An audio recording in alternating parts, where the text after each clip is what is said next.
broker you're working with, like, is he helping make deals or is he helping break deals in terms of they don't know what they're talking about? They're giving you bad advice. Like, a lot of times people are with, especially the professional services, the accountants and the lawyers, with people who are convenient. And because that's just like how it's always been versus going out and proactively finding someone who's really going to help you, build this model that you're looking to achieve. So anyway, I know it's a lot there, but that's like, I have this lens, and it's like for any entrepreneur out there, it's like whatever you look at your business and these principles, the same principles can apply to how you manage your money. It's just in a more passive way. Yeah, I mean, so you're right, there is a lot, but I appreciate it. So I think the first takeaway is basically like people will focus so heavily on their business or their like their kind of career maybe is another way to look at it. And then they don't spend that same amount of time or energy or even remotely the same amount of time to talk about, okay, what am I going to do with my wealth, and sort of look at your kind of personal life as a business as well. And I know that like kind of makes it cold sounding, but if you have these goals and things you want to do with your family or travel or retirement or whatever, like it's super critical to think about your life that way as well and be like, all right, let's set some goals and where do I want to be, and then track it. Like, what's the metrics of what you're trying to do? So I love that concept. Again, it seems a little cold because life's so much more like messy and emotional and as it should be. But it will help you achieve so much more, so much faster to focus on that. And then, yeah, back to teams. Like, I love what you said about professionals because I think it's true. It's kind of like the golf buddy thing. Like, oh, I have this CPA who is my dad's CPA. And is he good? Well, I don't know. Like, he does my taxes, Yeah. Yep. Or my lawyer is like, whatever. I like a guy that a friend recommended, but I love your, like, are they a deal maker or deal breaker? Because it's worth kind of digging deeper sometimes. Be like, hey, are you like aligned with me? Are you like, what do you do in your world? What do you do in your taxes? Like, and then I think probably the biggest takeaway is the look at the standard 401k match plan.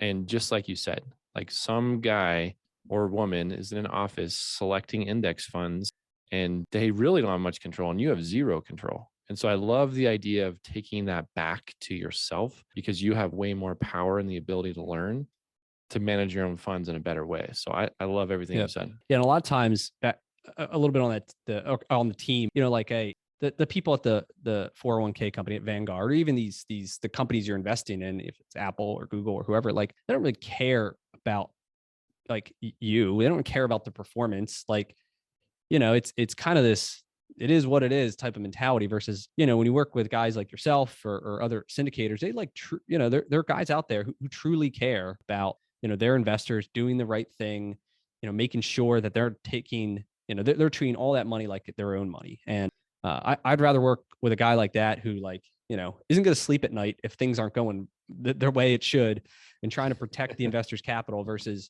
I don't know, some, like Vanguard and which index funds they're picking. Like they don't get, they don't care.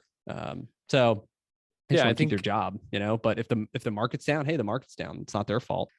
Yeah, we warned you. We warned you this is a possibility. I mean, let's say the standard. Oh, I just lost recently, while this is being recorded, within the last like 3 months, the stock market's done pretty bad. Now, very recently, it's bounced back, but lots of people lost lots of money the last couple of months. And basically, like the feeling is like, well, yeah, like market's, in a weird place and we're in the middle of a war and sorry. Yep.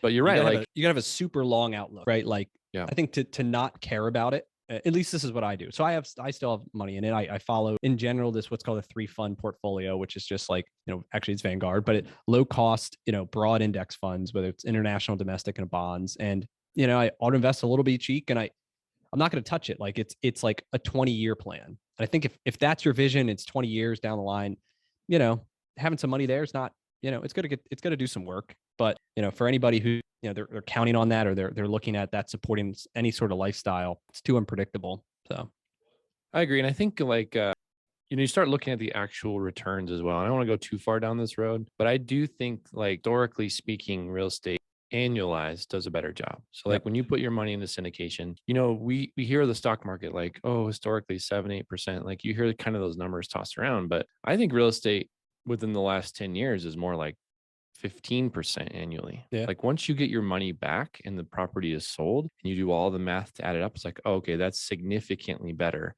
Plus in a recession, typically it's going to do a little better. And And the other thing is like, again, it's this long-term view. And then back to what you said about the operators. I mean, that's super true, man. Like when we take people's money, I mean it very seriously. I'm going to treat their money honestly better than mine. Like it would break my heart to lose people's money even more than it would to lose my own. And it's not just because I want repeat investors. It's because I feel like this responsibility towards it. You know, it's not a number. It's a Yep. person I know.